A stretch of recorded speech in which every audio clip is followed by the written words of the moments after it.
This is another skill cue for standard number 4, interpersonal communication skills. And this one's all about conflict resolution. And our action phrase is tools for conflict resolution. And the word we're focusing on there is tools.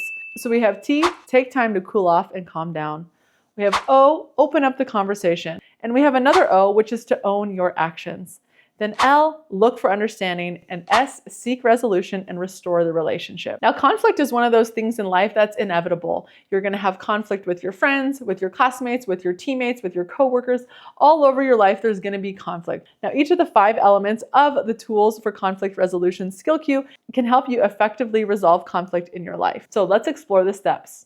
Step 1 is to take time to cool off and calm down. It's not always a great idea to just rush into trying to resolve the conflict. Take a moment to calm down and think about what happened and regulate your emotions before you dive into a conversation. And once you have taken that time to cool off and calm down, go to step 2, which is to open up the conversation. Now, when we open up the conversation, we want to come together with the person we're in conflict with. We want to take turns listening and sharing with an open heart and an open mind. Now, a key part of the conversation is step 3, which is to own your actions. You want to be sure that you take responsibility for the role that you played in the conflict. This means that you're not being defensive or making excuses, rather you're just owning the actions that you took.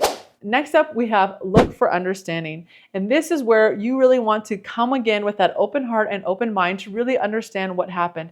Take time to understand what happened from the other person's perspective, building empathy and grace and understanding.